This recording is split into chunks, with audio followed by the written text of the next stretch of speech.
Alright folks, a wonderful good day everybody and welcome back into my channel. It's been a minute.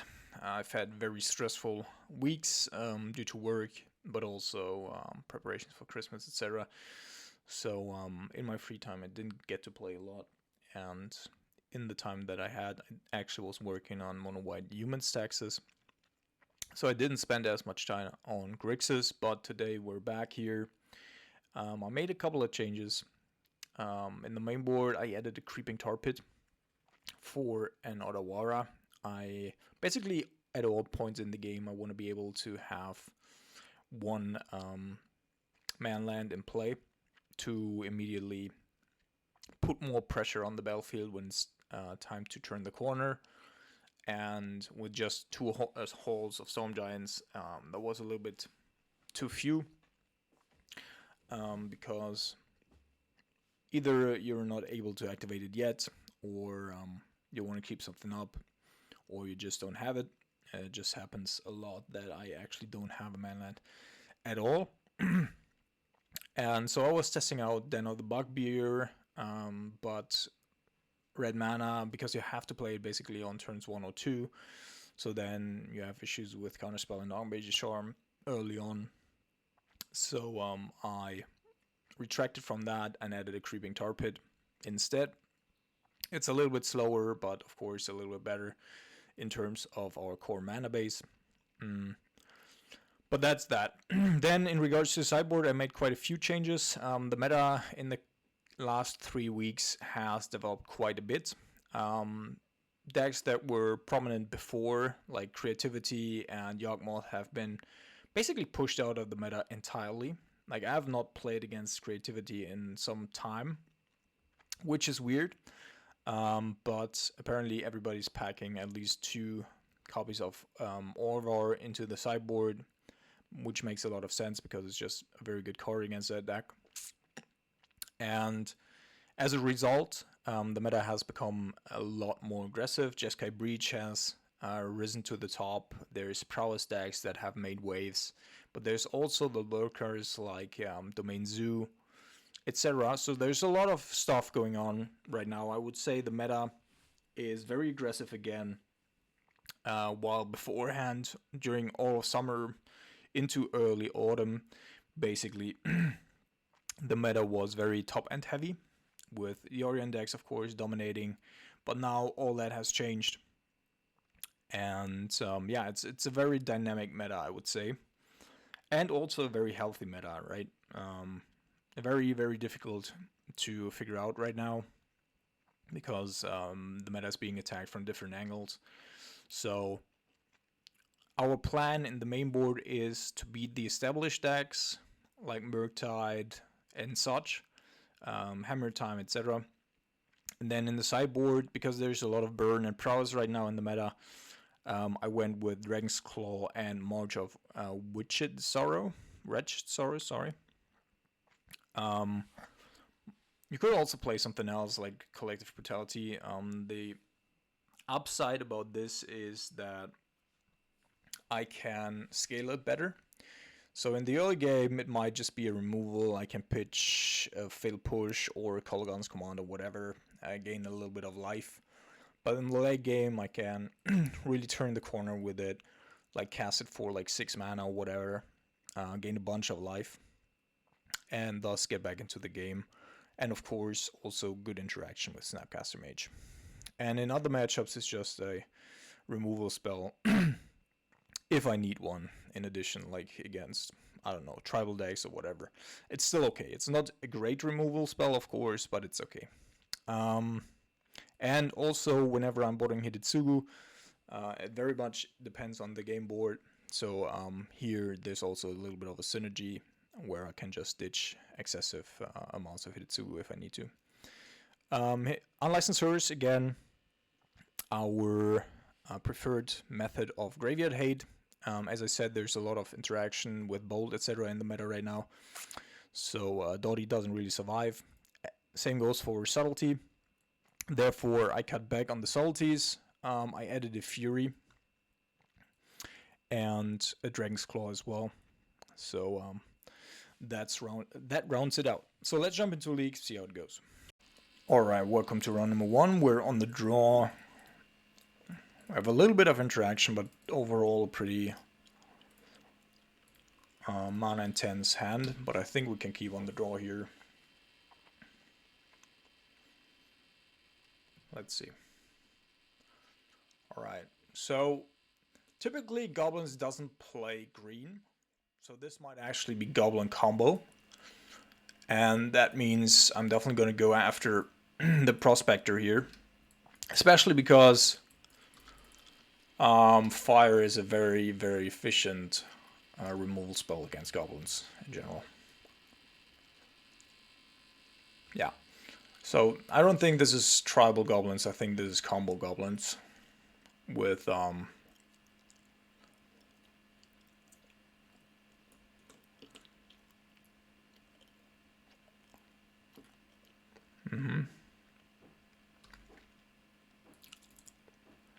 Okay, we got another Fire Eyes, but I want to prevent the enchantment from coming down, so I think I'm gonna take 2 here, see what happens, and then potentially counter something. If nothing happens, I can still kill them. Of course, we also need to draw a couple of cards to find more lands at some point, but it's okay as of right now.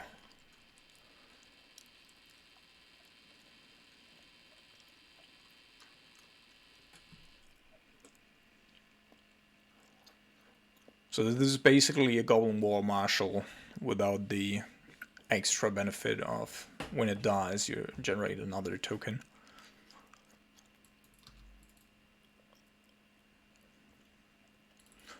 Yeah, I think I'm going to count on this.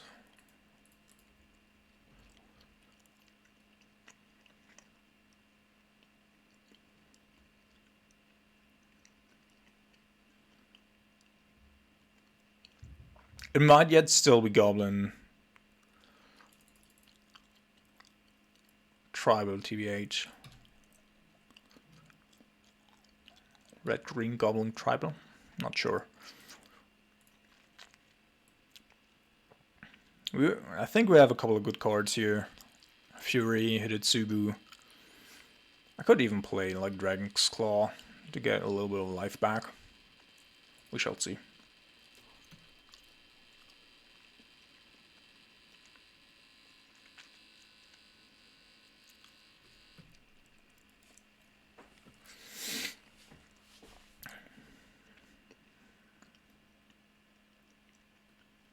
So our opponent doesn't have a 1 mana spell, but might have more 2 or 3 mana spells.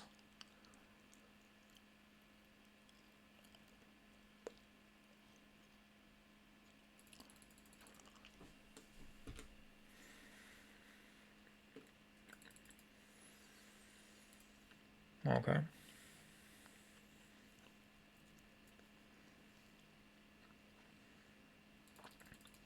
There's my War Marshal. And this is sorcery. So I deeply fear that we're running into an Empty the Warrens here. But I don't think I can do a lot about it.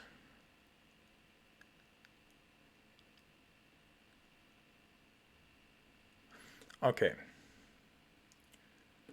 Alright. So I am going to fire this right now and that, so that he doesn't draw an extra card of the Fecundancy. And then we don't get any damage this turn. Alrighty. And we can bounce it with a Cryptic if need be.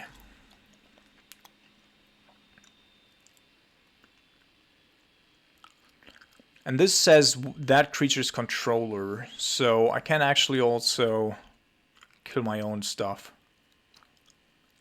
if I want to.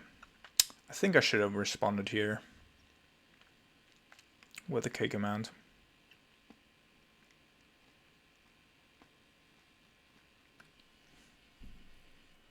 Alright. Has another one. So we have to be very, very careful.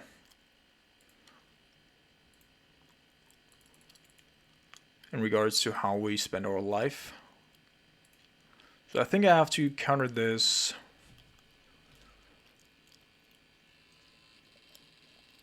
And then we hopefully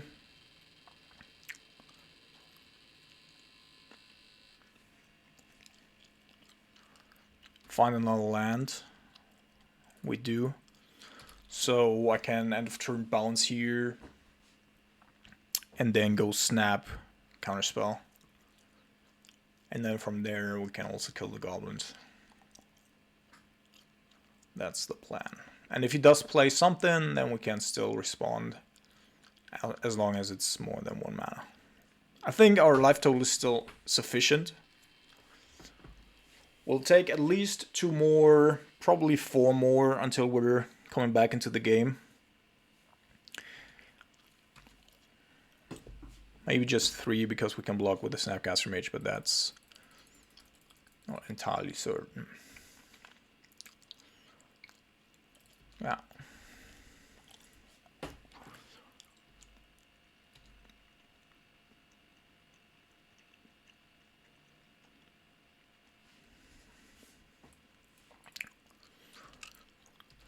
Okay, down to 9.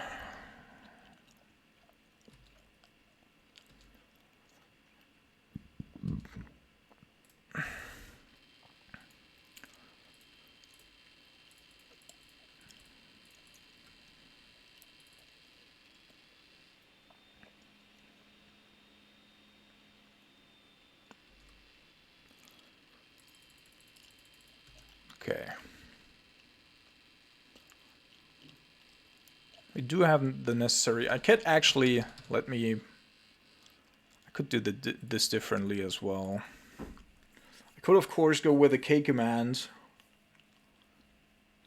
Kill the ignoble hierarch here. But that would not be beneficial in terms of tempo. So let's wait a turn here.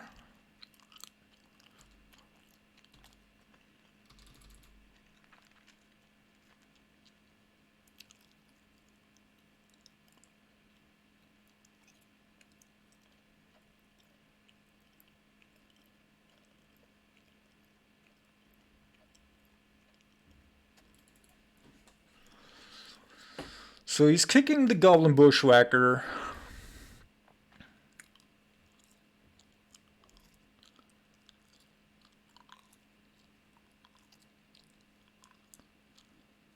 I could let this resolve. He might be attacking with everything, but then... No, he's probably not going to do that. Just attacking with 3. That's a very good draw for my opponent here. I can still make the same play, but then I take... Still damage, yeah.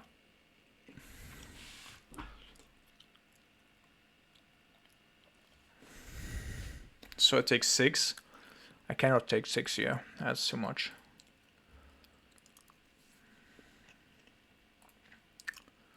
So I'll have to think of another solution.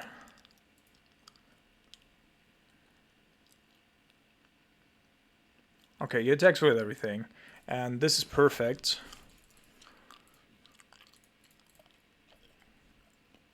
Or better than expected, I should say, because now I cannot play that shit.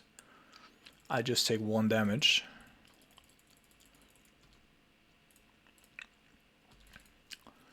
And then I can go K command, and then we've gotten rid of all of our opponent's stuff.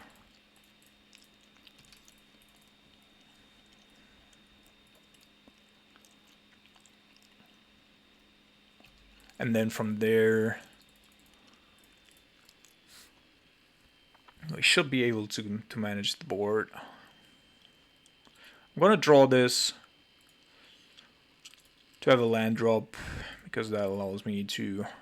I could also return, but I think I can also find something for that later. Alright, so now we've gotten rid of the combo pieces. Now we just have to dig through the normal goblin stuff.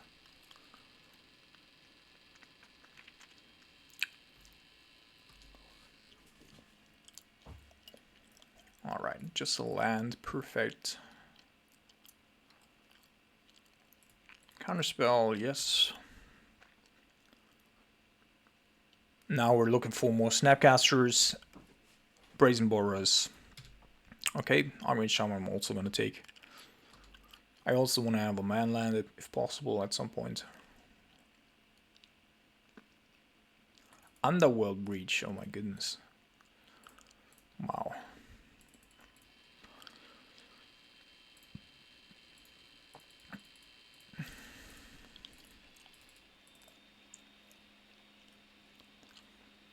I think our opponent had a very good hand. Like, without the interaction that we actually had there. Okay.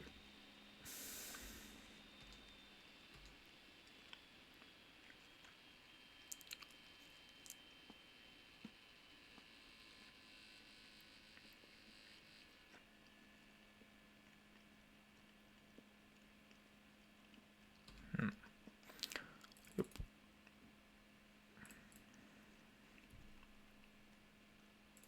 So I could try to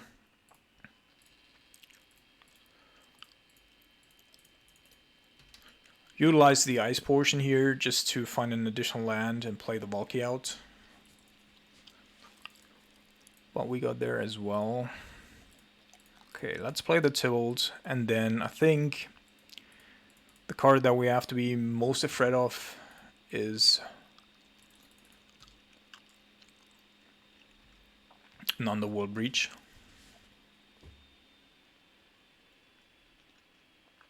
Oh good. I was like 2 mana. That doesn't sound good.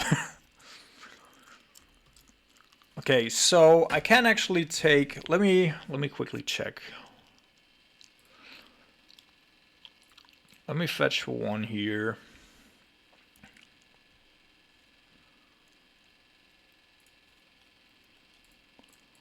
Oops, that wasn't intentional.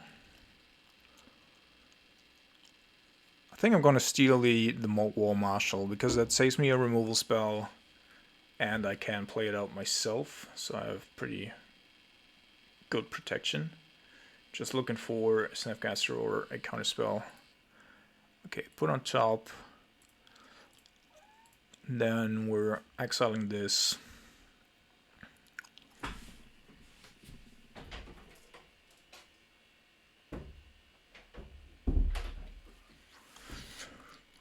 Play the Goblin Mock War Marshal, I should say. Out. Get the trigger. And pass the turn. And now we should be pretty good. Now we'll let go of position here.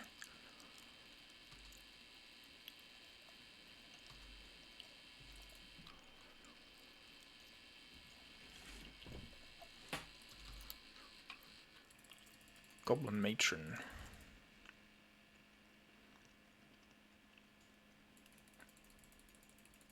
I actually think I'm going to let this resolve. First of all, I want to see what he's going to draw.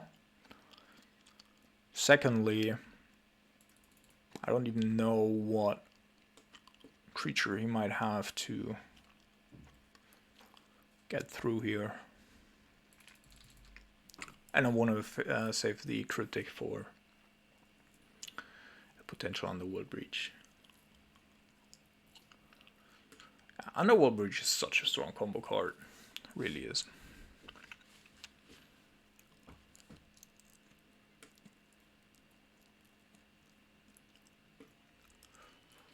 Okay. End of your next turn, but I think I'm gonna let it resolve. Then if he attacks here, we're just gonna kill that thing.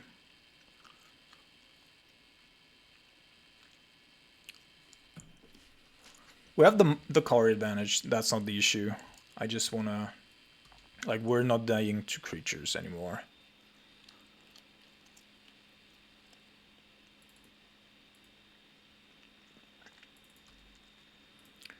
Alright, War Marshal. And then we're gonna kill this one before that happens, so that he doesn't get multiple triggers. Stomping Ground.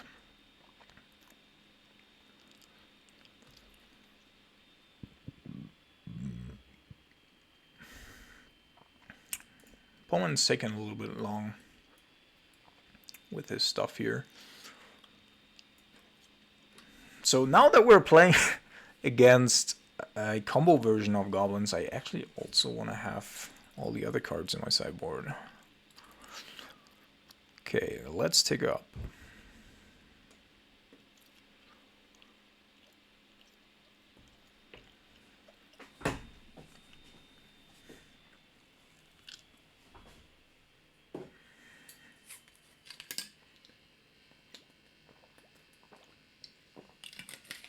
Oh great, all lands. So let's go with a hole here. And then I guess we're attacking for 1.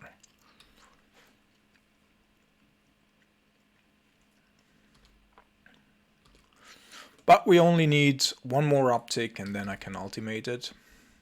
And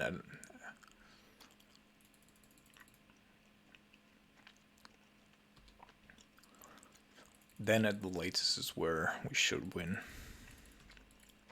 If he does get like the dude again here, I don't really care.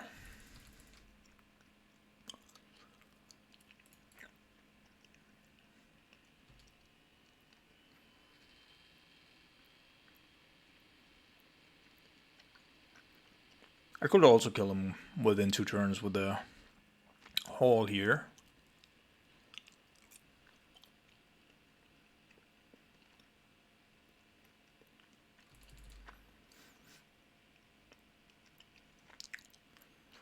Let's see, like our opponent's taking so much time with everything that he might just as well time out at some point.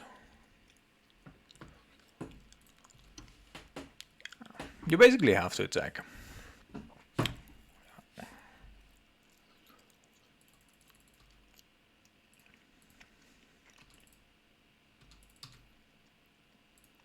Could of course also bounce the Horde Master, but I don't see it. Goblin Instigator.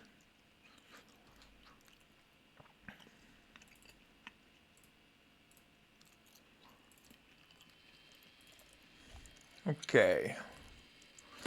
So we're playing a Noble Hierarch here. Then we're also doing this. Passing the turn.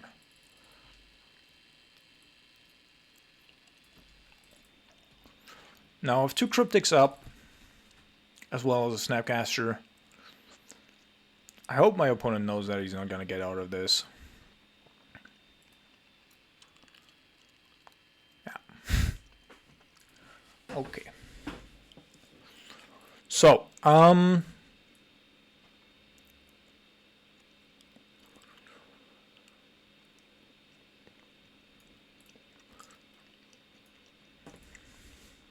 so I don't want Valky.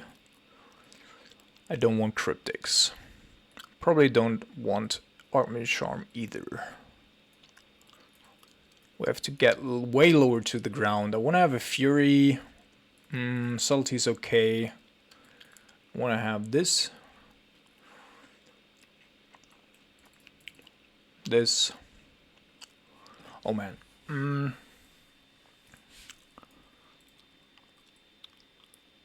K-Command isn't actually great. I think I'm gonna cut K-Command and go with this instead because it's very good against the tokens. It's very good against the graveyard interaction. It's just overall very, very good. I guess I could go with Unlicensed Hers, but the Hidetsu should take care of it.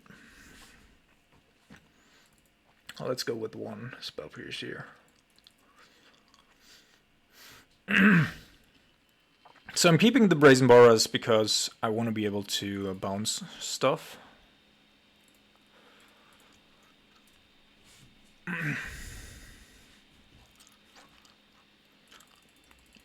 So I think I have to get rid of a turn 1 Scare Prospector.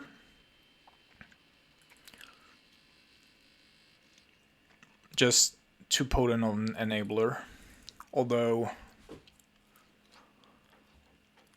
let's see.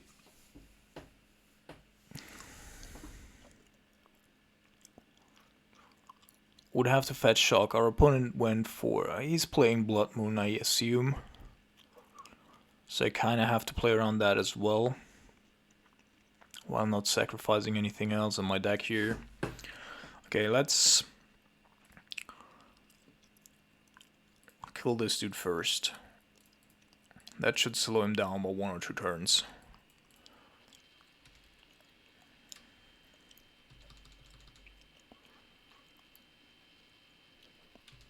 Oh lord.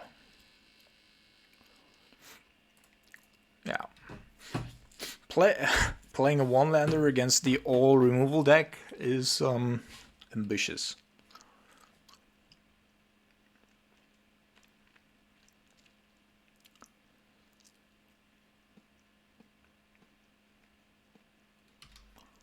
Okay. So I'm not gonna play this out right now. It feels like our opponent has a very potent hand.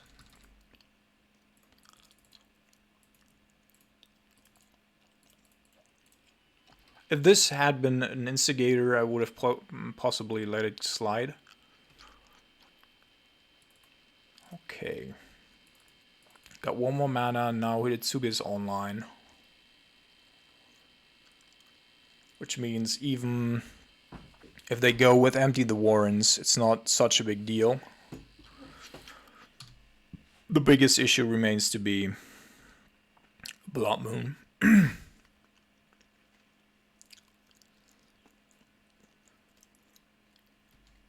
Okay.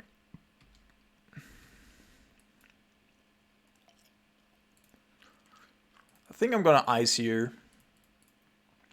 Okay, Fury is also not too bad.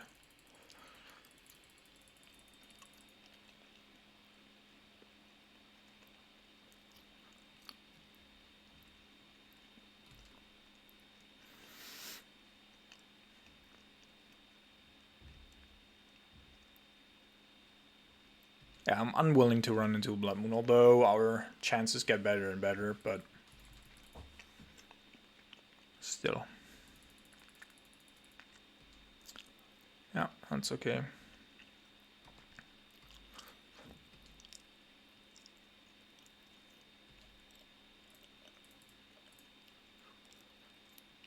Might also have an Underworld Breach in hand. So I'm going to utilize the Snapcaster Mage aggressively because I already know that I want to exile my graveyard at some point.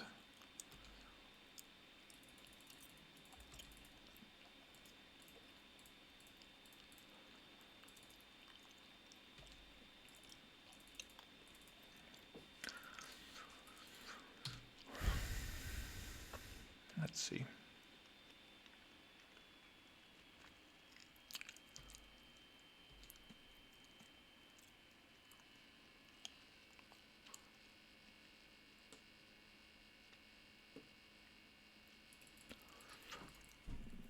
I do have a Fatal Push here. Don't necessarily need to interact with it before.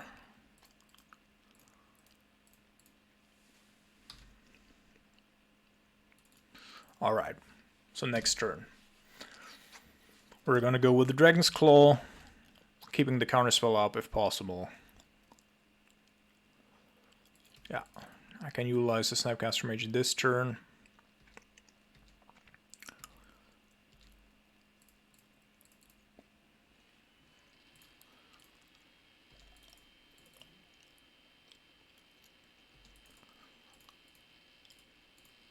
Cat's in front of the door again, just a second.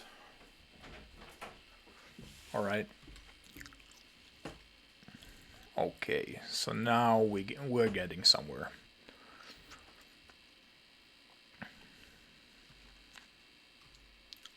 He would have killed it anyway if I had tagged first there.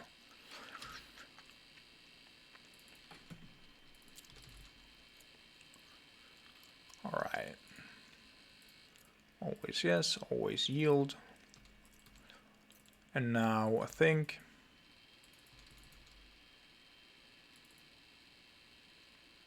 Hello? Let me counter, please.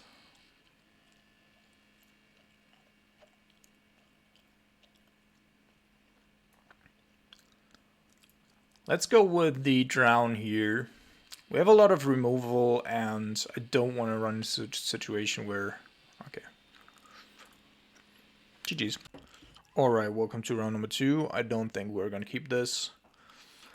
Somewhat awkward hand. We're going to keep this, though. Slightly better.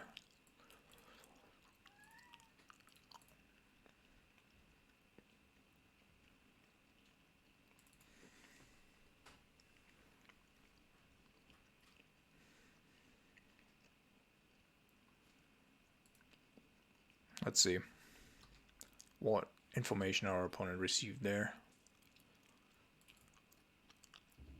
Okay. So we're almost set in terms of mana, which is good.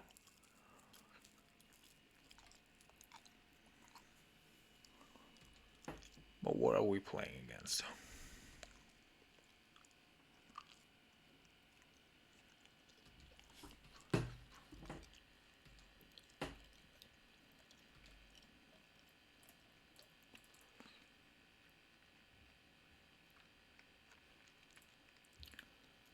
I think I'm going to put this on top. It's the third blue mana source that I need anyway, and I do want to have a manland here as well. Our opponent seems to be some sort of control deck, potentially. Could of course also be something that's combo deck.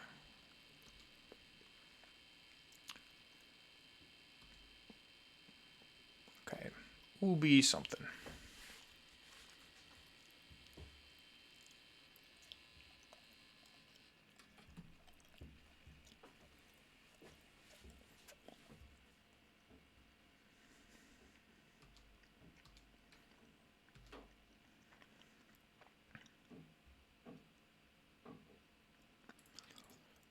Okay.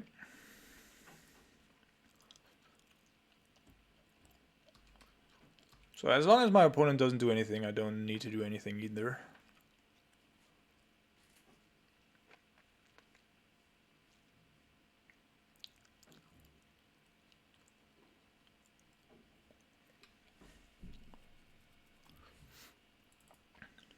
I think I'll let this resolve. And then we're going to go after it with a failed push.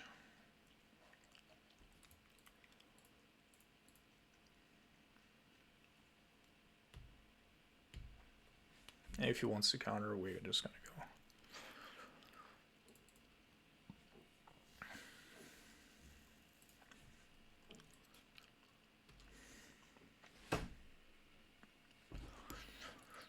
Okay, so let's go with the Tar Pit here. And then next turn we have multiple counter spells at the ready, plus a manland, which I like. Opponent's playing a lot of Water Graves.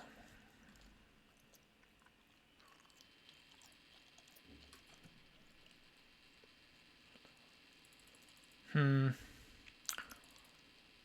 think I want to try to counter this actually. Because if my Snapcaster gets countered, then I don't have a way of getting rid of it anymore. And this way I would still have Counterspell plus Snapcaster up in my turn. Should have played the Seamans here, so that I have double Counterspell up again. But I don't think it matters that much. Okay, let's try to counter again.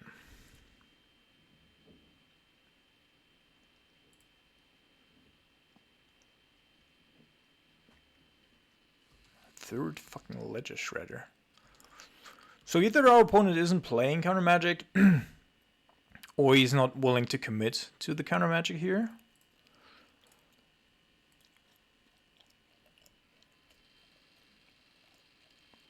Let's see. I haven't seen a lot yet.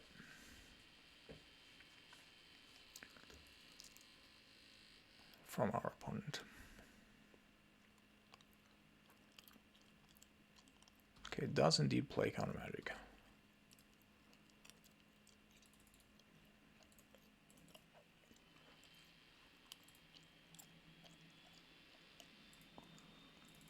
Okay, let's put that on top. I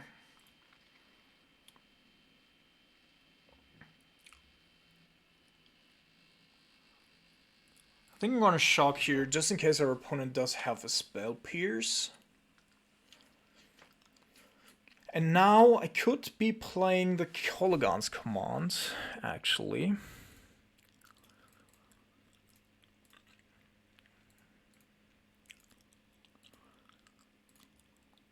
I think this is beneficial, because if there's a Jace coming, then I can still proactively play the Snapcaster Mage. Our opponent should also have some sort of removal spell.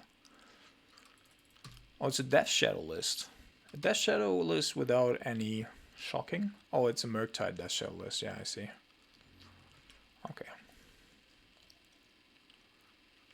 That's just no shit in the graveyard yet.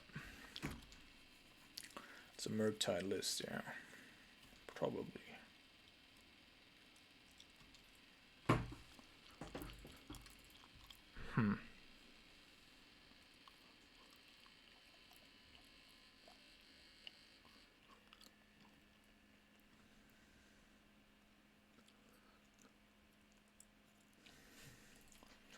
Yeah, I think the Ledger Shredder itself is not my... Like, it's a 4th Ledger Shredder.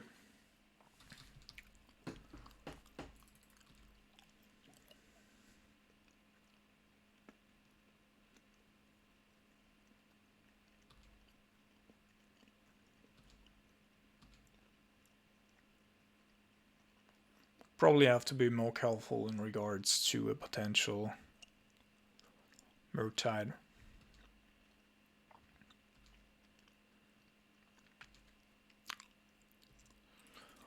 Okay, so let's go try to go with an Automated Charm here.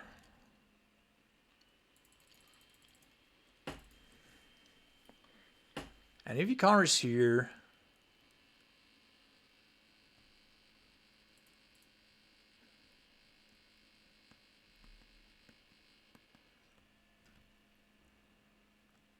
So I'm kind of scared of...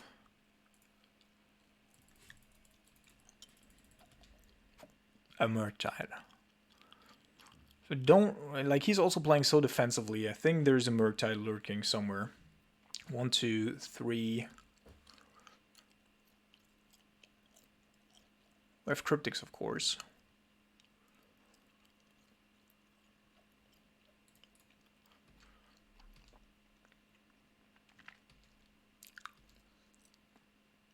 Interesting.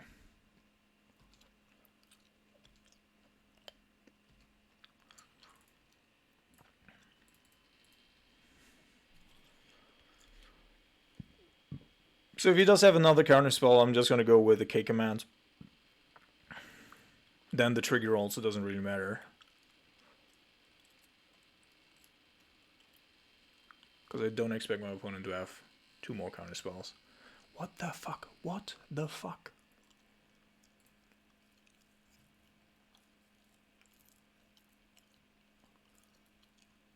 Scalding Tarn, yeah. Okay. Return and discard, please. I could also wait for my turn, but I don't think I'm gonna do that, because the outs that my opponent has to find another counterspell here are very slim. And if he's playing Spell Pierce, I can still play around it.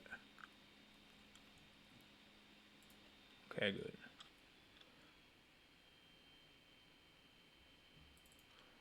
Okay.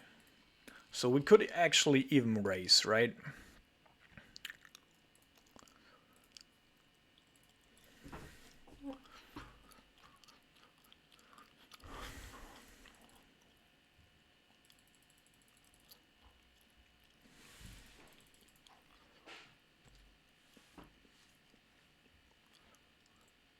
Just want to find a removal spell for that Ledger Shredder. He's still ways off of...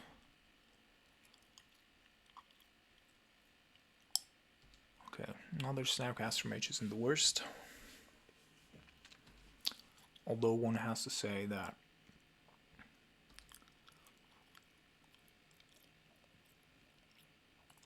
we're triggering the Ledger Shredder every time.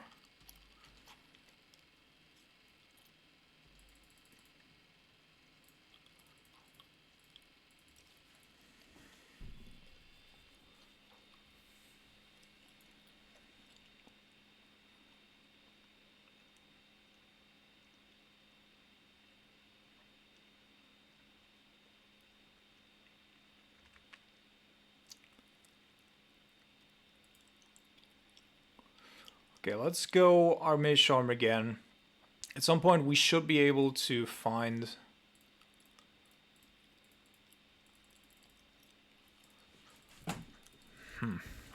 a removal spell I was gonna say.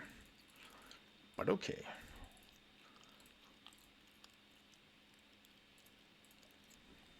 Now I'm just gonna go with the Fatal Push, I don't care anymore.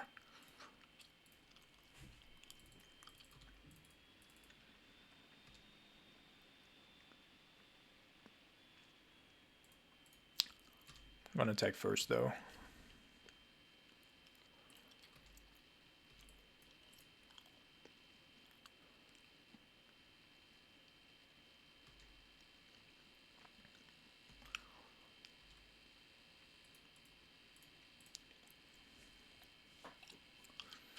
Okay, so last time hopefully that he's gonna get the trigger off of this shit. Thank you very much. We have the Snapcaster still in the backup, and I can also play more aggressively now.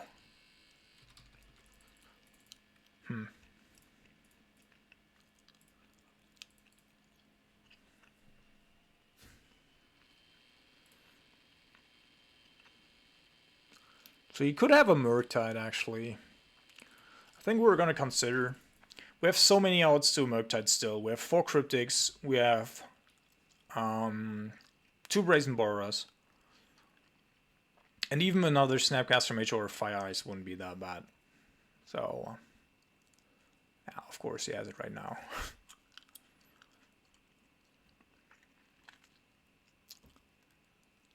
But just playing, going with the counter spell here also doesn't make a whole lot of sense. Also, we might be able to actually raise him.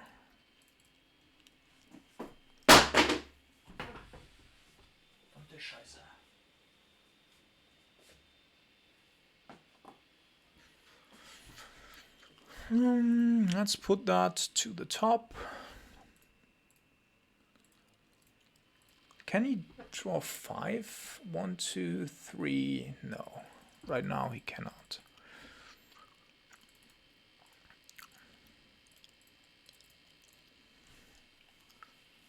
So we're not already tagged with the Snapcasters here. Does he die? It's gonna take 7. Yeah, he does.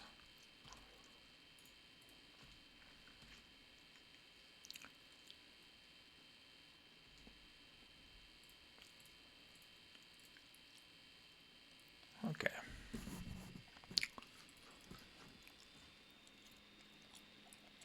So now we know what we're up against, but I don't actually want to change that much. Our opponent's probably going to bring in more counter magic. So I do want to have unlicensed servers. Probably going to get rid of this. This is also not great. Spell Pierces. And Subtlety. I don't think I want more.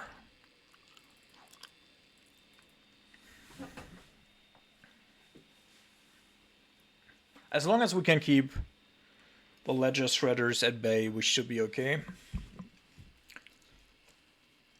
We don't have to preserve our life total as much. We still have Valky as a big late game out. And we should be dominating our opponent in the mid game. So let's see.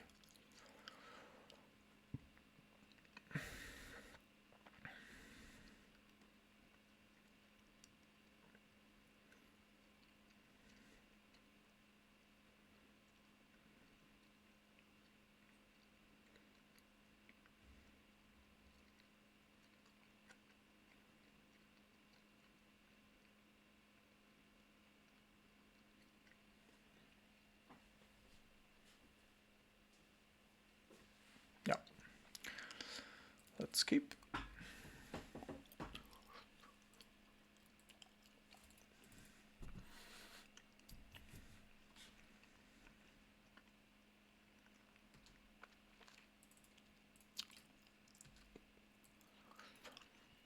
Okay, so we already have all the mana that we need.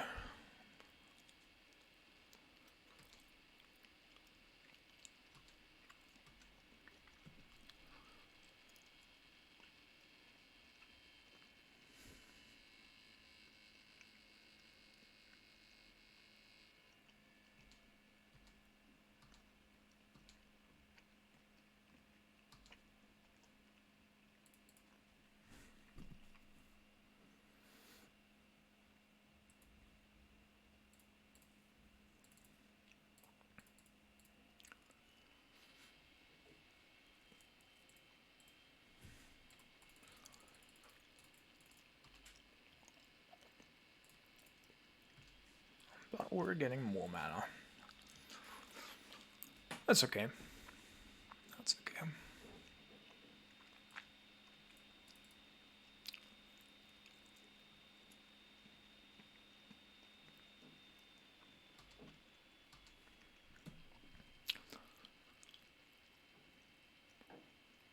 While I do appreciate some people doing well with this Ubi Murktide Shadow list, I don't really see the upside to the UR version. Yes, you can play the Shadow, but on the flip side, you're way more passive, not as proactive. And also, you're missing out on Bolt and Unholy Heat, which seems like, why would you do that? Right? So I hope our opponent's not playing Blood Moon as keeping up the mana because of it.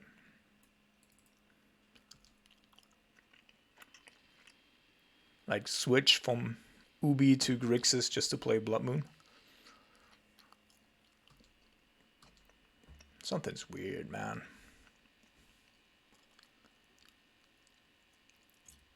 So I think I'm gonna proactively play the Snapcaster Mage, which is probably gonna land in a counterspell. Maybe I'm gonna wait one more turn.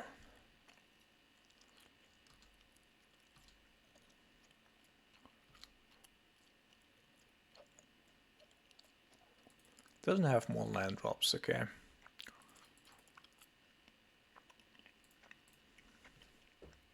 So I didn't fetch there because his main tool of interaction is Drown the Loch, and as long as I don't fetch here, he cannot counter my Outmission with the Drown, so he would have to go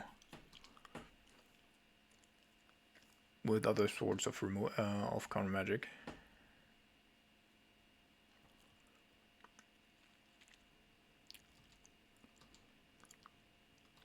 But honestly, I mean, I'm gonna try to Archmage Charm now,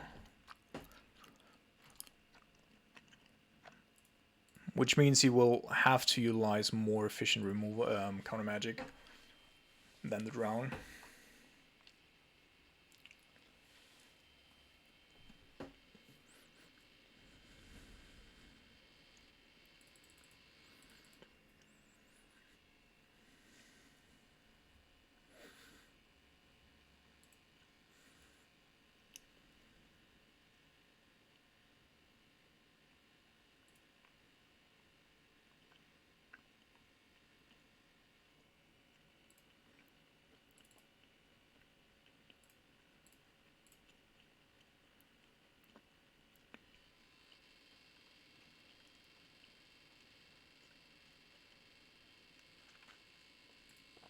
Stubborn and okay.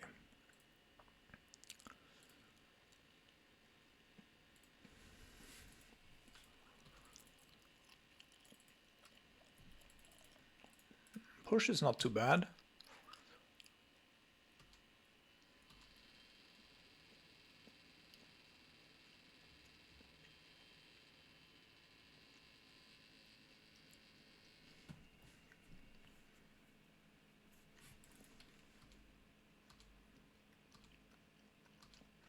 I think I probably cannot play the Snapcaster Mage proactively here. Our opponent's playing a lot of counter magic post board. Oh, okay, now I can actually.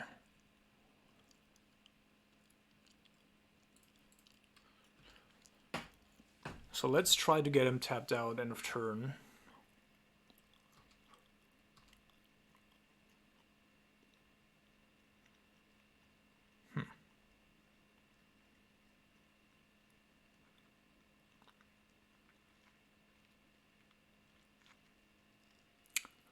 Dorky. Sure.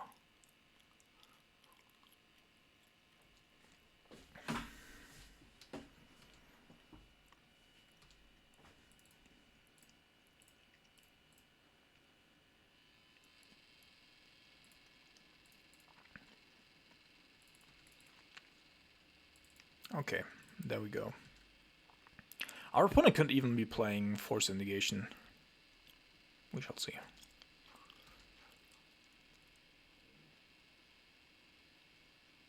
So now I'm gonna be more proactive with the Snapcaster Mage, I think. But our opponent's also doing stuff.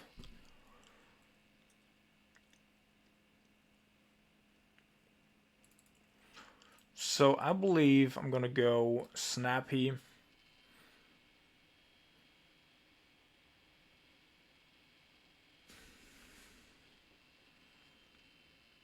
Into Spell Pierce.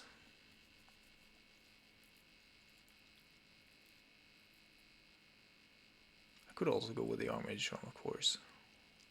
But then I'm open to a Murktide. 1, 2, 3, but that doesn't even matter because then I could go Valky and exile it. So yeah, I think I'm gonna be as proactive as possible here.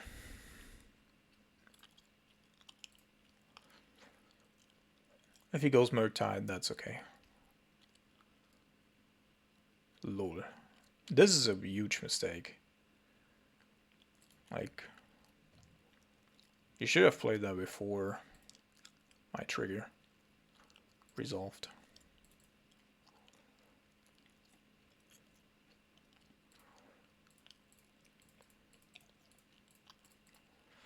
So worst case scenario is off of the dress down he drew a black source and goes with a Thoughtseize now. Although then he's dead. Death Shadow, yeah, that's fine.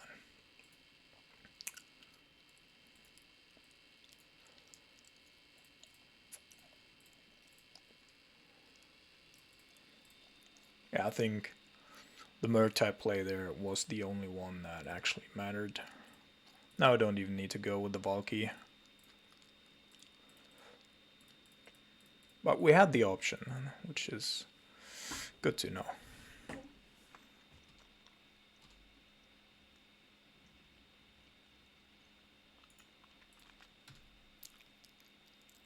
GG's. Everyone, welcome to round number 3. We're on the play here, and I believe we're gonna keep. And I think we're also gonna start off with Xana's launch here, as we're on the play, and then turn 2 I can go consider plus fail push. Otherwise I'll have to shock in the Warrior Grave, and then I won't have access to turn 2 Lightning Bolt, etc. So I think that's fine.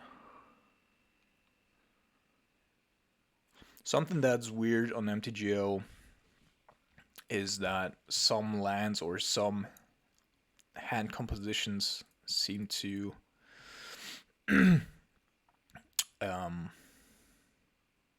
occur more often than others. Like with humans, I have so many mutables in hand all the time. That's really weird. Okay, so we're playing against Hammertime. We have quite a good hand against it, I think. So what I'm gonna do is I'm gonna go upkeep, kill the Ornithopter. If he does have protection for it, then he'll have to tap it. And otherwise we're cutting off his mana here.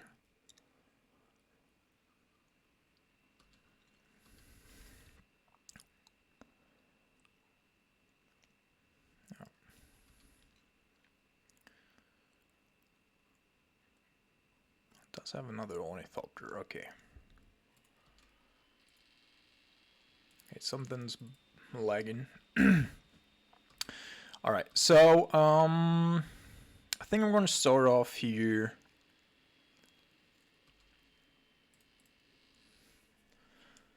Now I'm gonna shock in a Water Grave anyway. And go consider. Try to find a third land.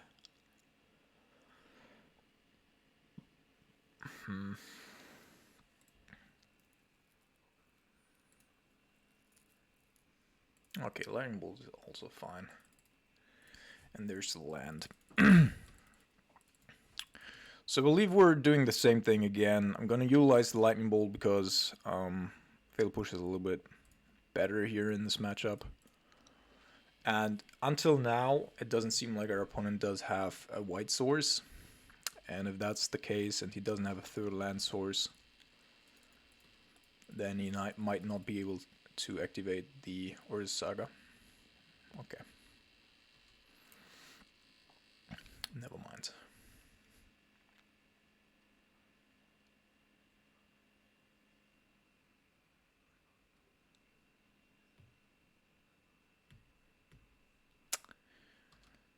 Fuck my life.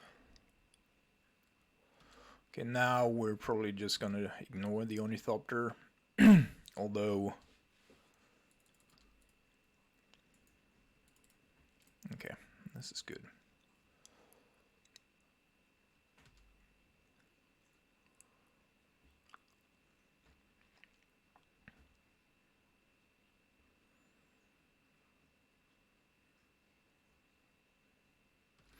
So now...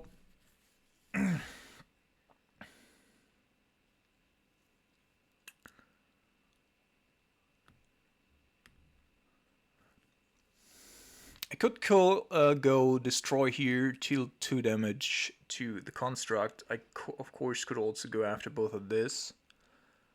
But then he'll have mana next turn. So I think I'm gonna go destroy and deal 2 damage.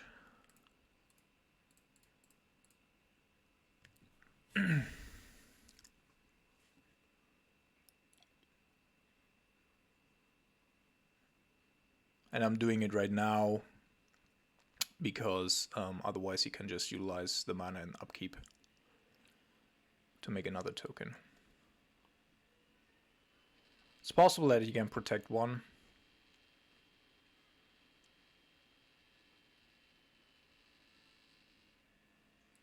Interesting. So my cat's doing something, I don't know. Okay, so he's protecting the construct, which is a little bit weird to me, but okay. We're still getting a 2-for-1. And we're gonna see what our opponent does there. I want to keep the fail push up just in case he wants to do shenanigans with a Moth Nexus. But it doesn't seem like it.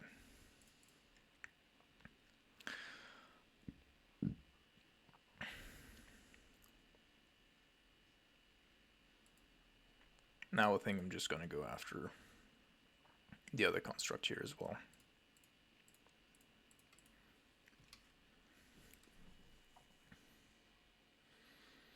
Then we've gotten rid of most of our opponent's stuff.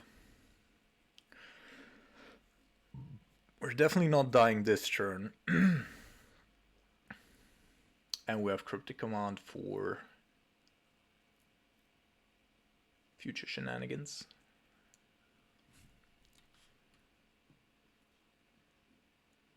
All right.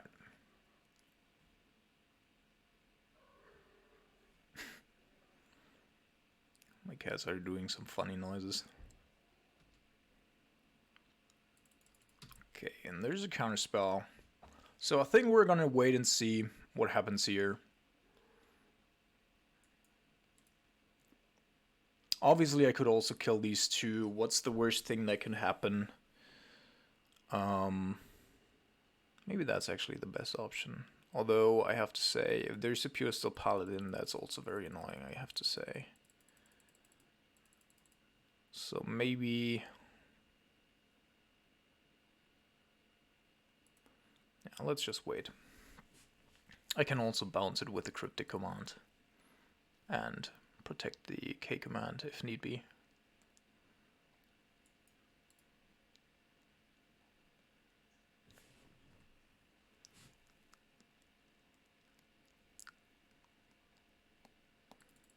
Okay.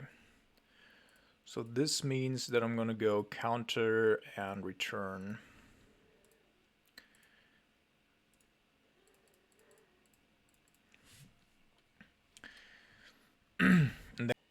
Alright, so something just crashed. I'm not sure whether or not recording still works, but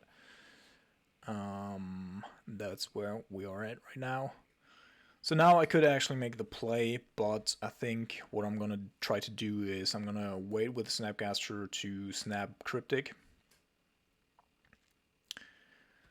To either bounce the Snapcaster back to hand or to draw an additional card. We shall see.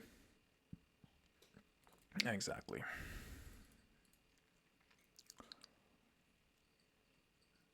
And I think the best course of action is actually to bounce the Snapcaster.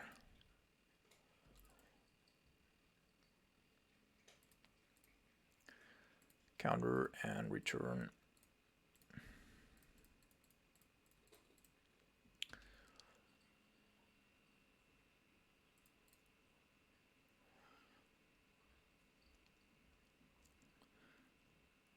And then we'll get another 2-for-1. Oh, counterspell is also neat, and then I don't need to do this proactively. Otherwise, I would have gone with the K command here. Because now he knows about my Snapcaster and won't play into his Snap Cryptic as easily. But then we're going to do it a different way. Because at that point, like where we're at right now in the game, I think the worst that can happen to us is actually an Ursa Saga. That could get him back into the game here, but otherwise I think we have it kind of locked.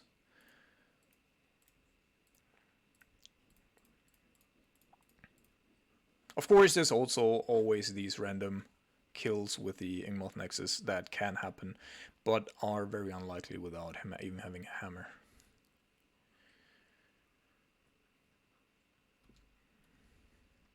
He didn't utilize the blacksmith skill there. Why?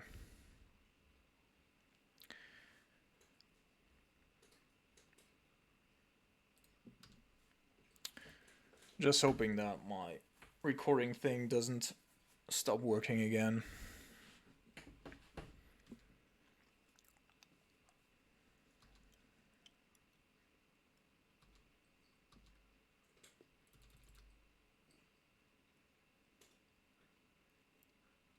Yep, don't care. Opponent isn't even attacking with the Ingmoth Nexus, doesn't even try, so he's waiting for the winning in here, basically.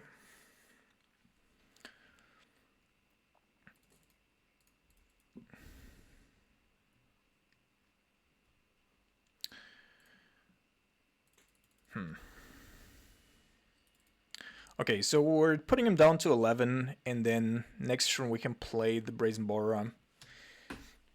We don't have a 7th land yet, but if we draw one, then we have lethal on the board, and I can potentially... It doesn't even matter if they block with Ingmoth Nexus.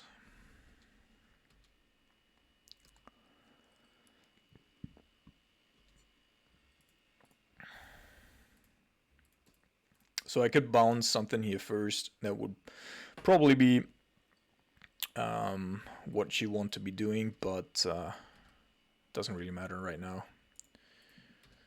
They're not gonna come back into this game.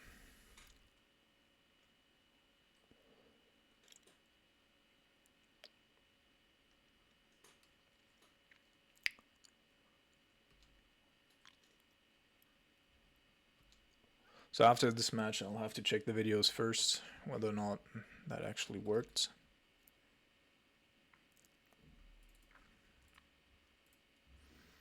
Alright, let's go counter draw again.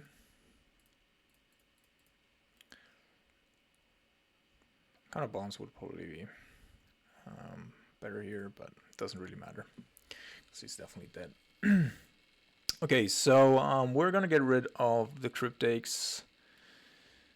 Don't necessarily want the Armage's Charm, because we have Brazen Borer to bounce shit. I want to have all of these.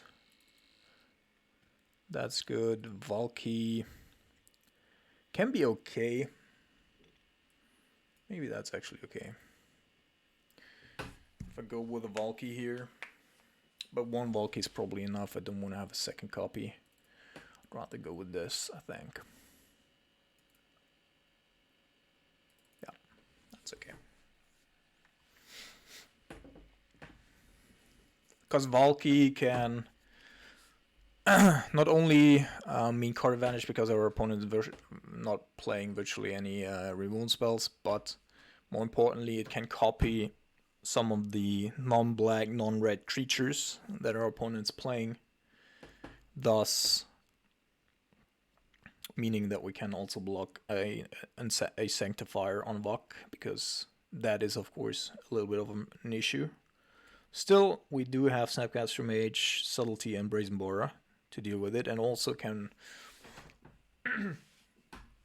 tap it a couple of times with the Fire Ice, but still.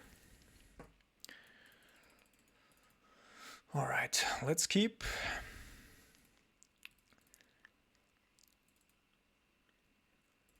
We have basically 3 looks to find a second red source, depending on how fast our opponent is with what he does. Okay, so that at least helps with the drown, because otherwise I would have to make a decision here whether or not I want to play the Xanthus Launch first. So we have more than enough mana. Definitely don't need more mana. I guess our opponent's playing green for Haywire Might. That makes some sense, I guess.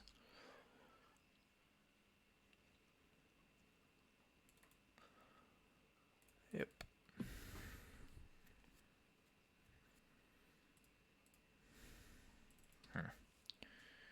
Okay, this is less than optimal.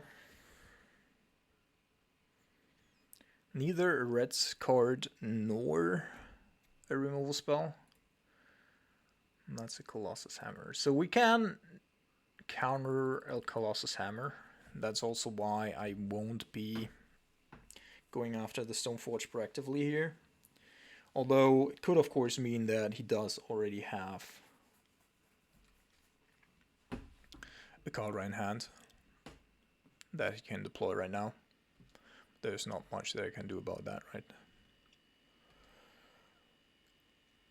At this moment. So the Oza Saga will definitely put a second card into the graveyard, so at that point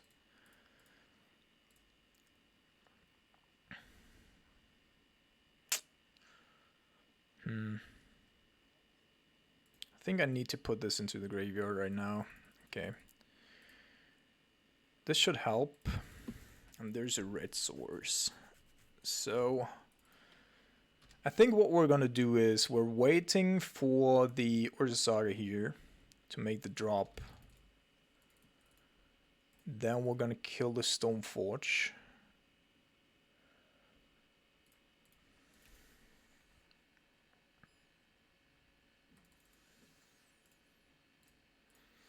Yeah, so that he cannot cheat in a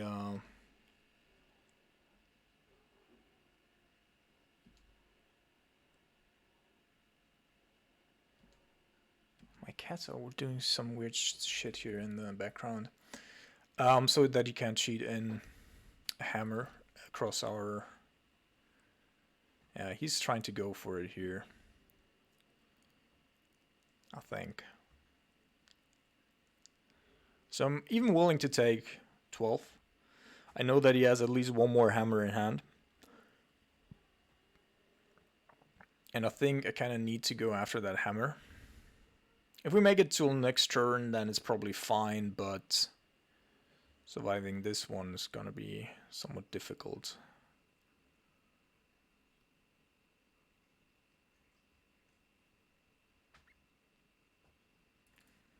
Just Paladin. So I cannot do anything with this. The only thing that I can try to do... He's definitely got protection though. So the only thing that I can try to do is actually countering a hammer. Because I strongly believe that he will be able to protect it. Alright, so that's what we're going to try to do. We're going to try to go counter here. And then if he has a third hammer, then so be it. Okay, but this is fine. Now we're killing this, this, this, and this. And then he can potentially draw another hammer. But if I draw another red source, then I can also kill the Pure Steel Paladin. We shall see.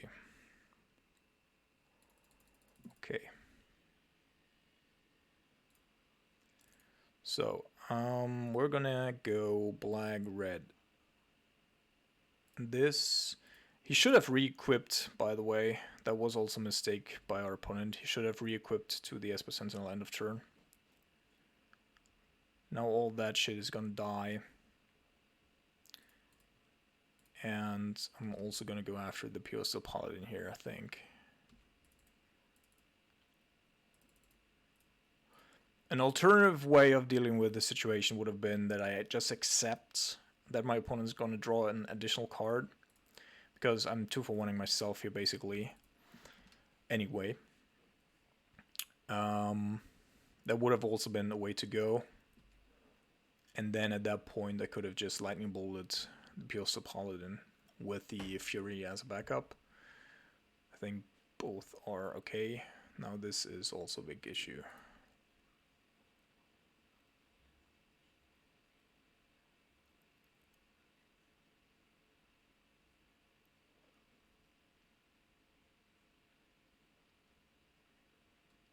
Okay, so we might have 1 or 2 more turns. I probably have to respawn here. Yeah.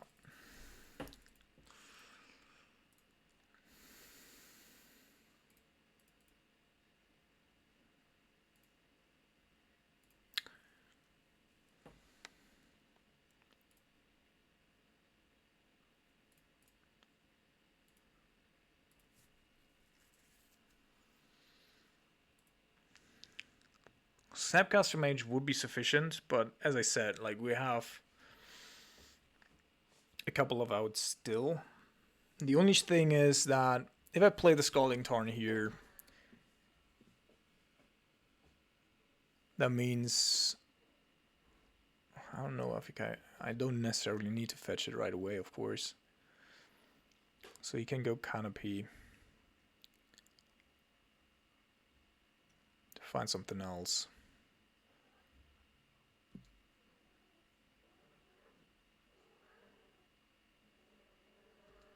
Oh my goodness, what the fuck's going on with the cats? Okay, so I'm not gonna go fetching here just because I want to have one potential more hit. Okay, so Counterspell at least means that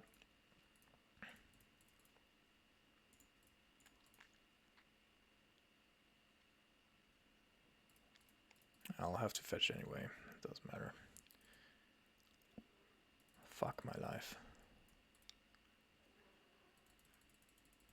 So what I was gonna say is that Counterspell means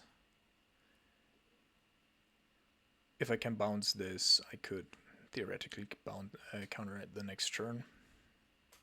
now we're getting fucking killed by a fucking Sanctifier.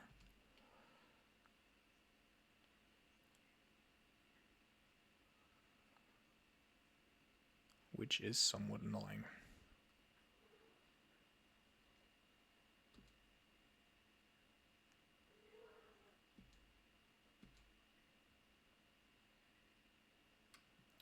Alright, last try.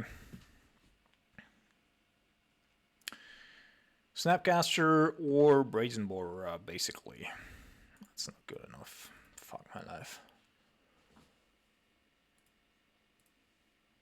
I wouldn't have thrown it in any way, shape, or form. Okay, so is there anything I want to change? Not really, though. No. I could do some shenanigans, like I could bring in the unlicensors so I have blockers or whatever. I think we'll mulligan this. Fuck you. Alright, keep.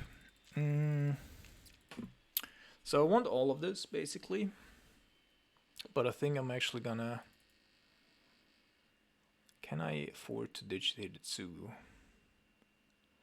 Or, alternatively, I'm ditching the counterspell, actually. Yeah, let's ditch a counterspell. That will allow me to go Blue Delta into potential Triumph into Valky to then snatch either a Stoneforge, a Sanctifier, or a Pistol Paladin. Oh, we had him so hard there. Last game already. Fucking Sanctifier.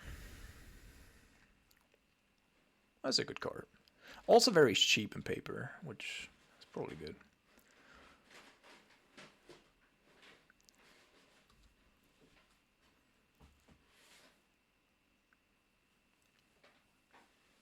Give off runes. So I think I'm not gonna go after it here right now. He'll have to have something to protect anyway first. And Giver cannot protect against Hidetsugu. Okay, so let's go with the Valky first.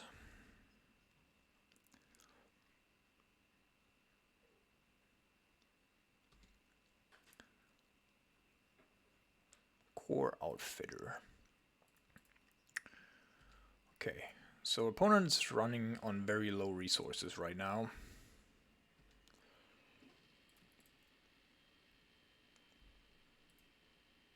And if he misses on something to do right now,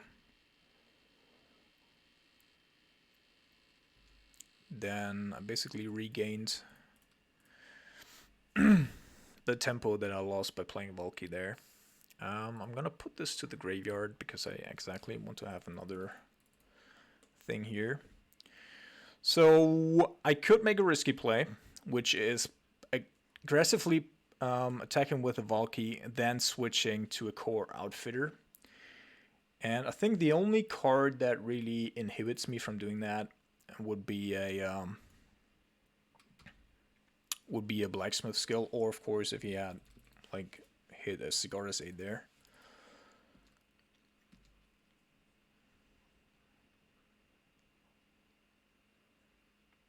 But I don't think I necessarily need to go after it.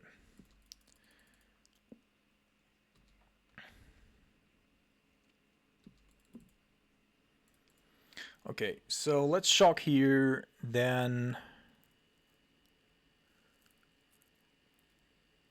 transform the Valky.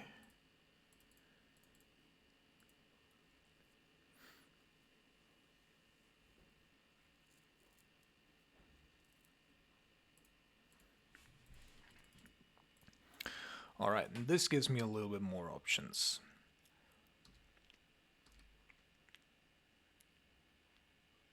And I think that it's actually okay now to play the Hidetsugu already. And to not wait longer. Thus we get rid of the Give off runes, which we need to get rid of anyway. We do have a Snapcaster Mage just in case there's a Sanctifier coming. And I still have removal up as well, which is good. And our opponent is just drawing a card.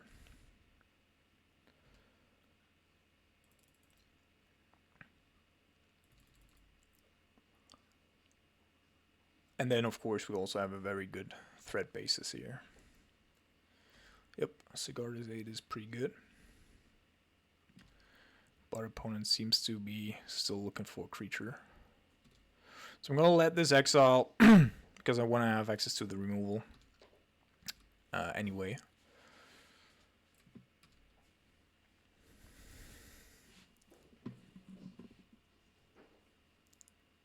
And Hall of Storm Giants, of course, is also still in the background, lurking.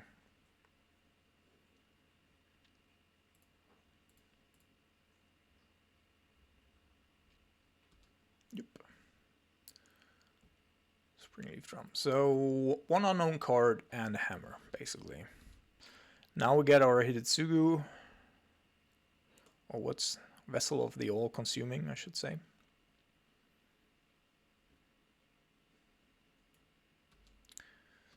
And then we're also very close to the hall. And then it should get nasty for our opponent. As I said, like Sanctifier is definitely an issue, but even with Sanctifier he wouldn't need some sort of trample shenanigans as well. So i.e. lifelink. And also we do have the hole to block as well. But of course, currently we cannot prevent that from happening, should it happen.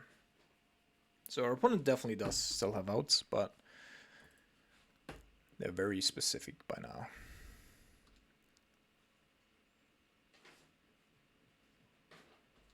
I might even think about, like, what happens if I go now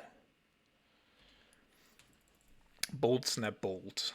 I think that's actually correct to do right now. Because then I have him at 7. And from there, I have lethal on board. Plus, still a removal spell up.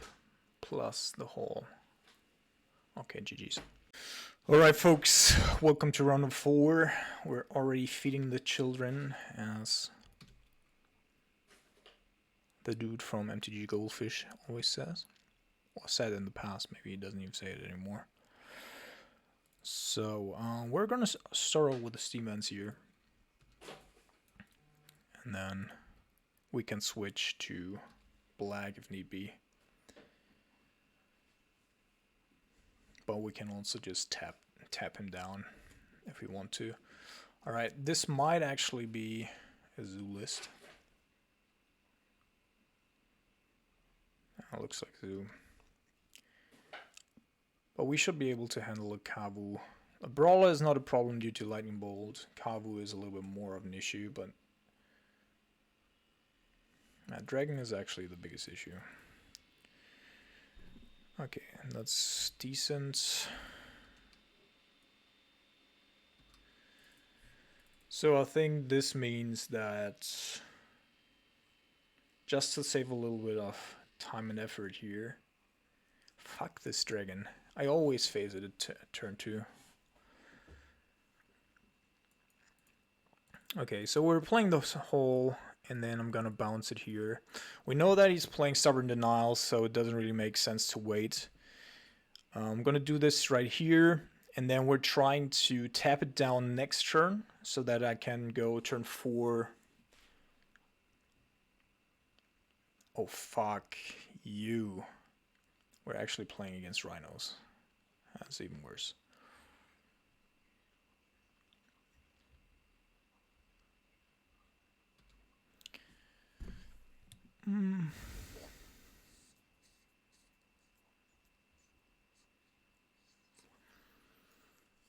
So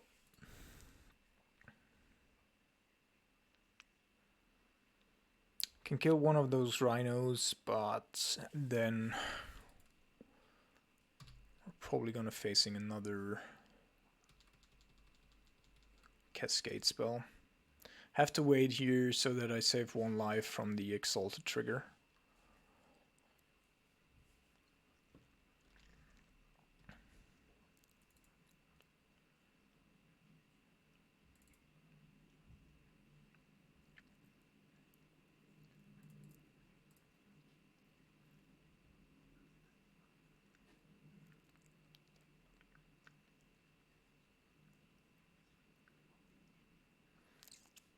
Yeah, and this is of course a little bit unfortunate because the Drown and the Loch would actually been excellent against the Cascader. But we had to respond to the Dragon as well. If we had played against the main zoo, then I would have definitely been the correct course of action, and yeah, I think it's still correct. Yeah, okay. Opponent here.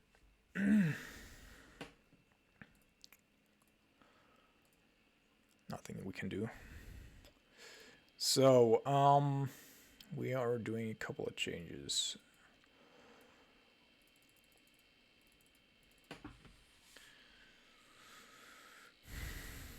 Brazen Boar is okay. So I want to have the Fury. I want to have the Subtleties. I want to have the Hidetsugus.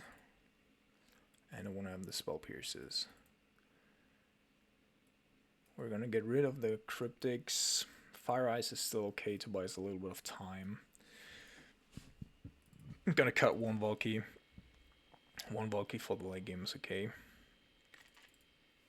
Yeah, this is okay. Theoretically, I could actually I could board Unlicensed Hearse, but Hidetsugu should do the deal as well, because I think these lists are now running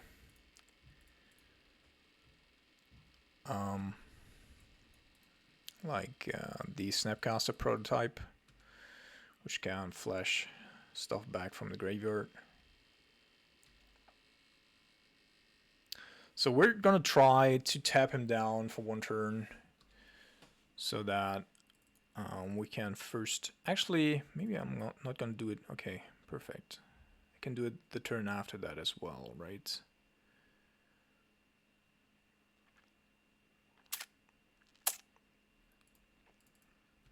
Because if he plays the Scion of Draco here, I can go with Brazen Boar first to bounce it back, and then next turn I can go with either K-Command, or if he doesn't do anything, then that's just what happens.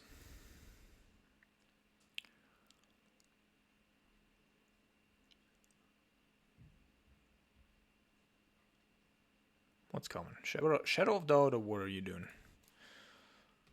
It's also possible that our opponent is playing Blood Moon, actually. Next fetch land is going to be basic.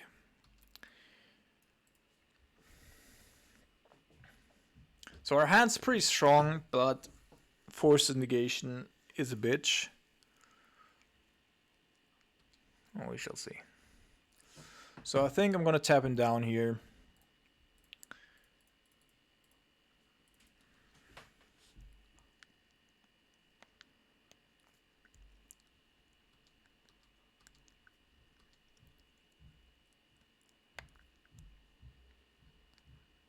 Our opponent's definitely not playing in a way where I should be worried about a Blood Moon. Although, that might be.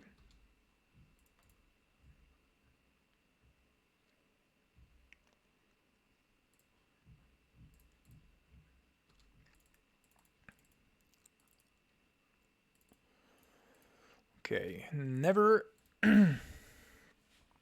unhappy to see a Brazen Boar right here. Just does a lot.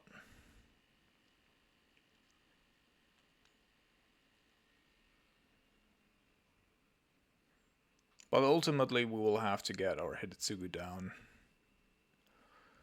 That's the main thing. Everything else is. So I think what I'm going to try to do is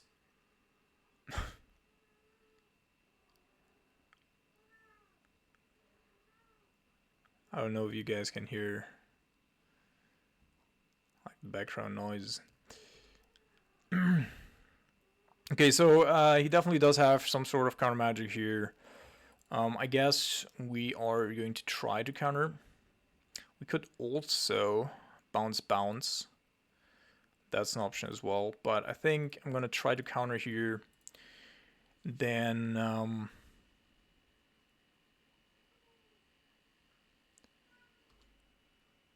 hopefully, like, he's expended 2 of his blue sources now.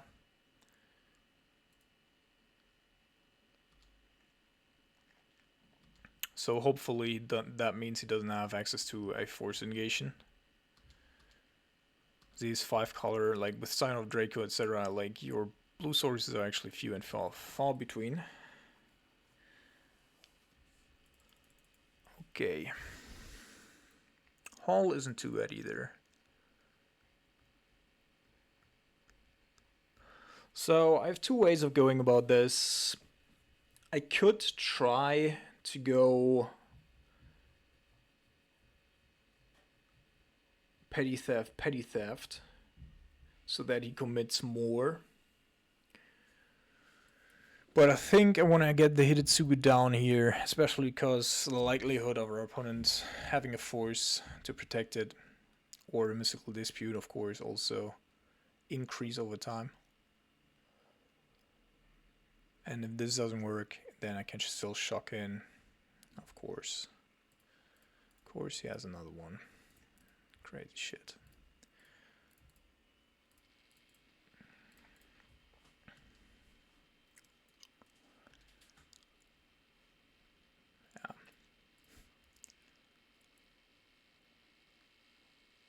Turn 3 combo, double counterspell protection is just... And has another thing as well.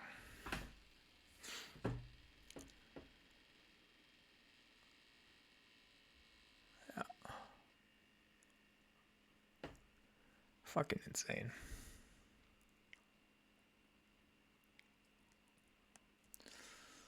Yeah, don't think there's a lot that we can do here. I mean, we can still draw another Hidetsugu.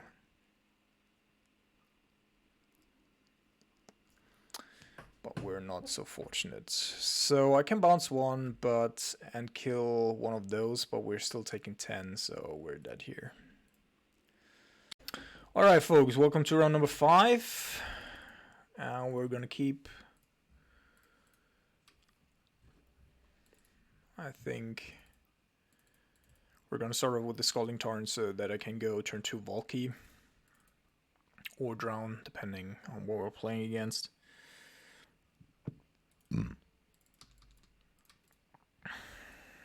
Yeah, Rhinos.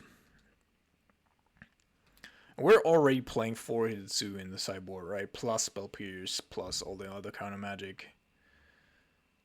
And we're playing against Rhinos again. You gotta be fucking shitting me. Fuck this. Okay, go with a Black Source. And then I think...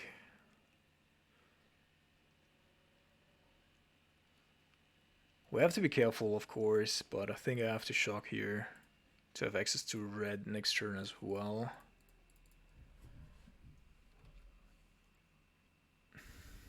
Okay, there's Arcane Proxy, but he also does have Dead and Gone. So yeah, I don't actually know, like, can I also go with Prototype? Probably not. So we're just gonna take that. So yeah, that's an issue, another issue right there.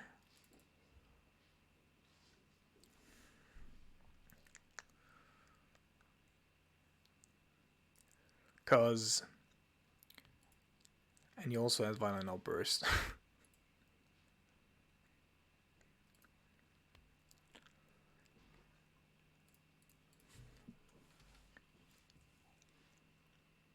Yeah, so the problem is that now if I counter the Crushing Footfalls or the Violent Outbursts at the end of my turn, he's just gonna go snap it back in his turn, which is even more problematic for us. On the flip side, though, I really can't stop him from doing that. Maybe Cryptic Command will be online at some point. Okay. So he doesn't have a third land source. I cannot also not... I mean, maybe I can actually commit.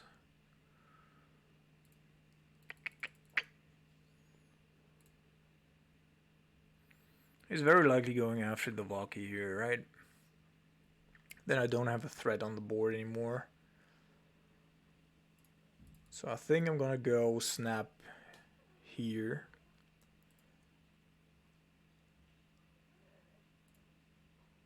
Because if he wants to Fury, then he has to go and find... and kill the Valky first anyway. And at that point I don't care if he Furies the Snapcaster Mage.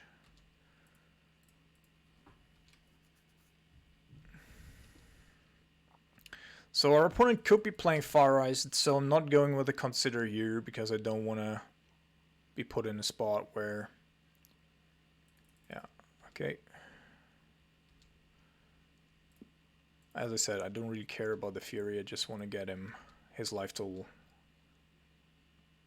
a little lower. Okay, perfect. Didn't get there this turn.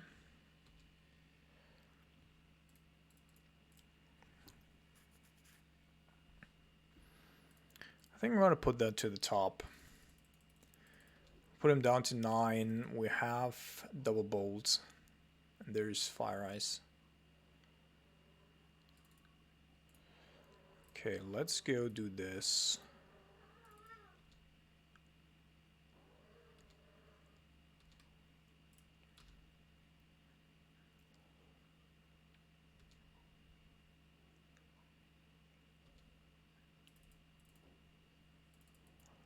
Then we need to counter here, but we do have push and drown up,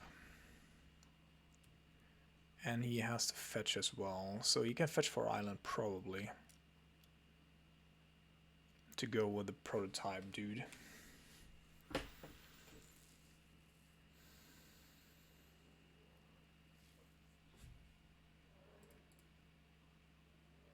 He's not going with the prototype dude though. Huh.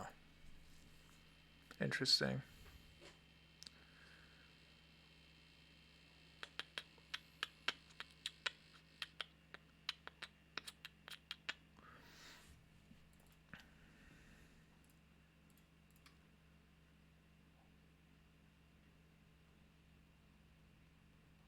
So we know he has a Fury, a Violent Outburst, and Arcane Proxy in hand, right? He played the blue source and the Fire Ice as well. I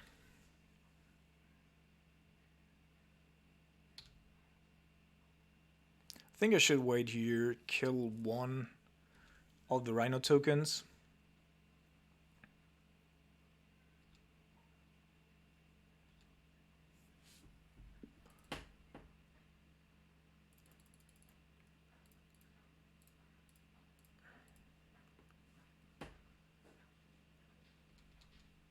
Down to 12.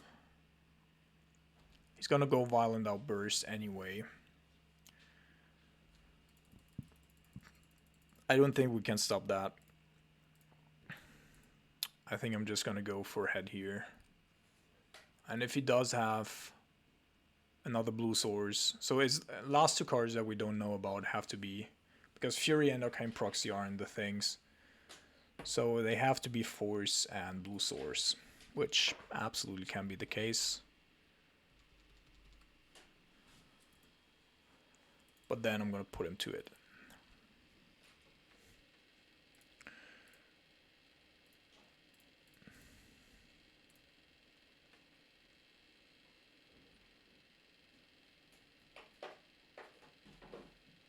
Okay.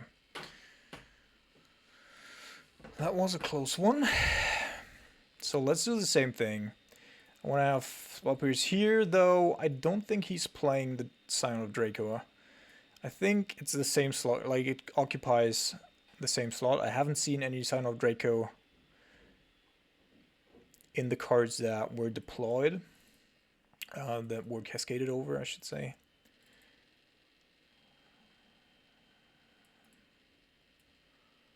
Okay, 61. Don't want this.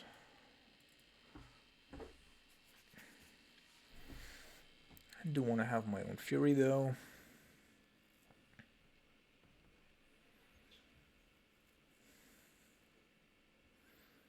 And I think maybe it's even worth it to go with an unlicensed hearse.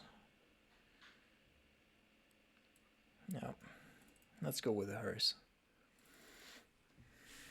over some other shenanigans, because I want to stop the proxy, and unlicensed hearse is also a card that is just very potent.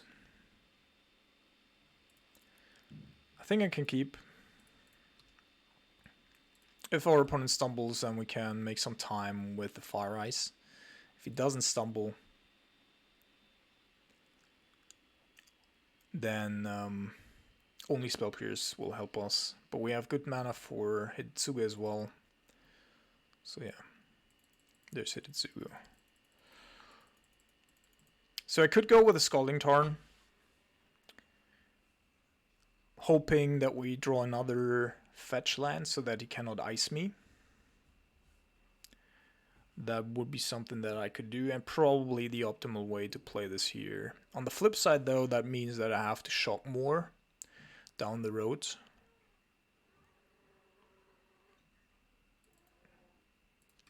I think I'm going to do this instead to save a little bit of life, because the likelihood of us drawing one of our 7 fetch lands off the top, I mean, isn't it super slim, but it's also not super high, and I think life is too important here in this matchup.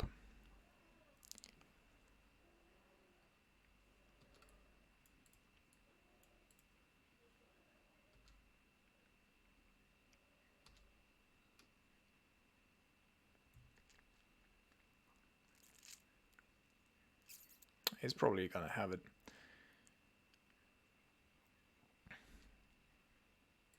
Yeah. Okay, double Hitotsugu is actually something that's pretty good for us. So if he does play ice, I'm just gonna counter it. I'm not gonna hold back here. Okay. I think I should probably fetch right now.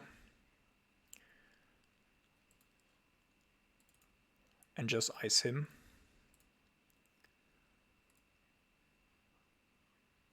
Although that could, of course, mean that he does have a Sign of Draco, but then we do have the K command as well, so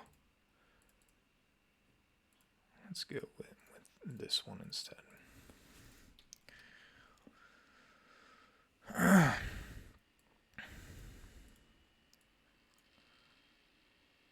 Okay, so now we cannot be iced out of our counterspell anymore, which is already important, and then we have 3 Hitotsugus to follow up that he has to chew through.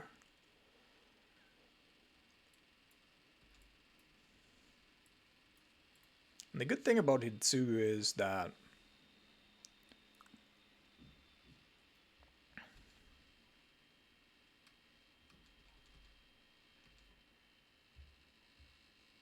it does become a threat as well. That's not super easy to handle.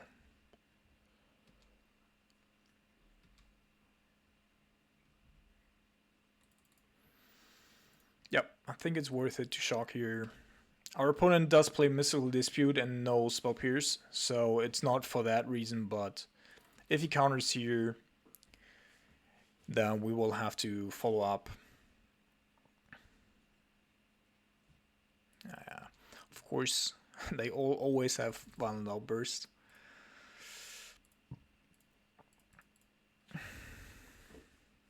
So he's gonna counter. He's not gonna counter. Okay. Good for us, I guess.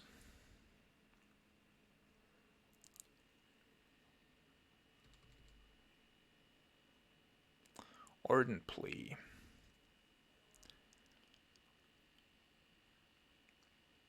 So if you didn't have a counter there, then you should also not be able to counter a Hidetsugu.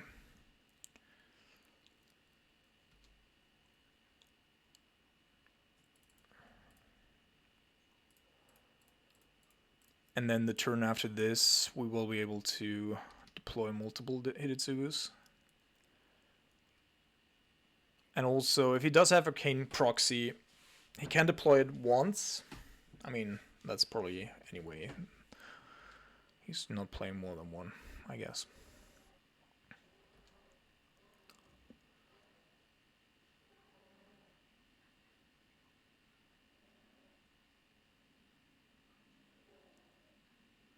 Yeah, I have to do something with my cats. I don't know if you hear the growling in the background, but they're not happy right now and I don't know why. It's a little bit annoying and frustrating. Okay, so apparently he's gonna be saving his own graveyard here, I assume.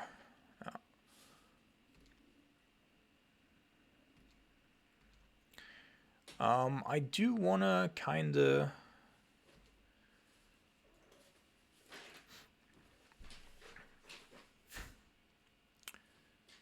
get rid of mine though.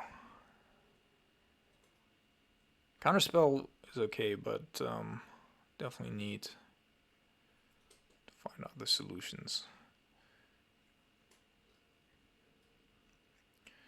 So our best draws probably involve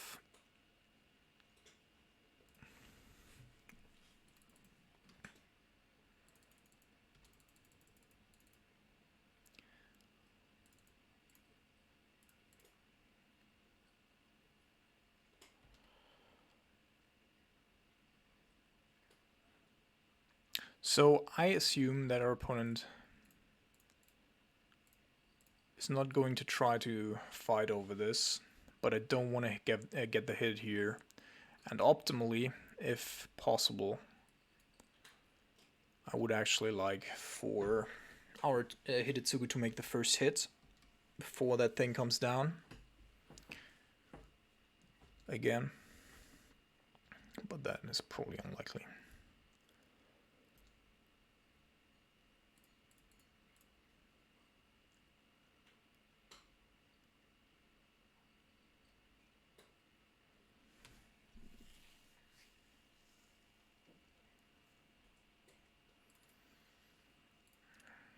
Surprisingly, I don't even care about Violent Outburst. Like, I have more answers right now to Violent Outburst than I have to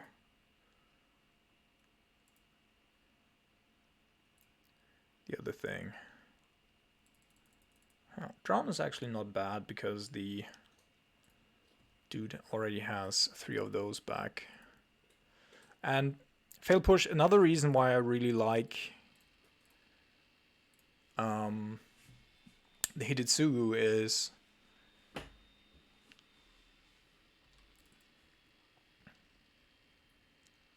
that it does provide me with the ability to Fail Push through shit.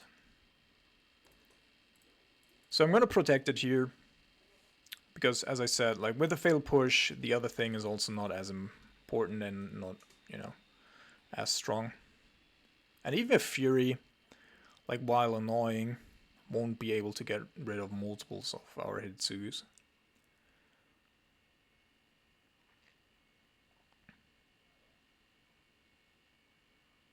Okay. Gonna target himself again, yeah.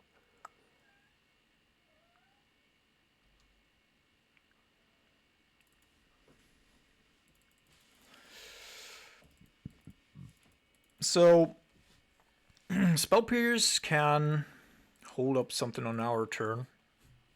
So I'm just going to keep up Spell Pierce and Fail Push here. Roll in for a couple of damage. which will put him under pressure unless has a Leyline Binding, but Leyline Binding only hits non-land permanents. So this does very little, actually. But what it will do is, will give me the ability to go after the Endurance. Also, If we find another Brazen Borer, then we have another Hitsu basically hidden, which is also good. Okay, so down to 9.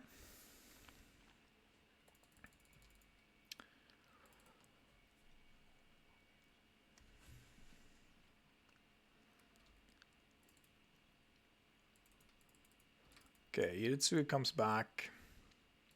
I think I'm gonna go with another one of these. Can fetch for a basic swamp.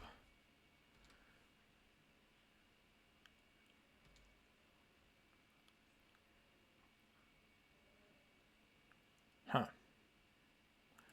That's slightly annoying, but then we're just gonna play the Brazen Borer out.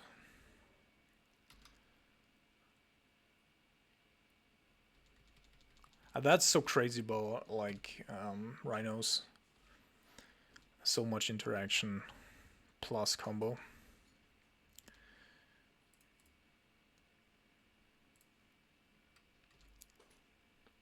Alright, now we're attacking for 6. And we have a Fury as a backup as well, which is nice.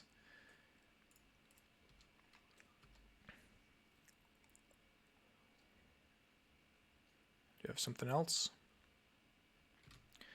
So now I do want to do something though.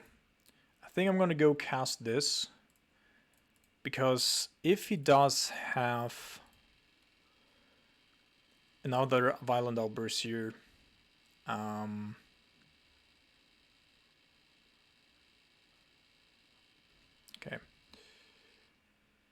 Yeah, I'm gonna pay. That's okay. I just wanted to make sure that we're getting around all the other shit. Alright, GG's. Alright, 4-1. Only match that we lost was against Rhinos, where, well, I think it's okay. It's okay. It's just a close matchup. Like, on the draw against Rhinos, when they have a very good hand, it's just very difficult. Overall, as I said, I'm pretty happy with the list right now. Hope you enjoyed it, guys. I'll have to take care of my cats now, and see you guys around.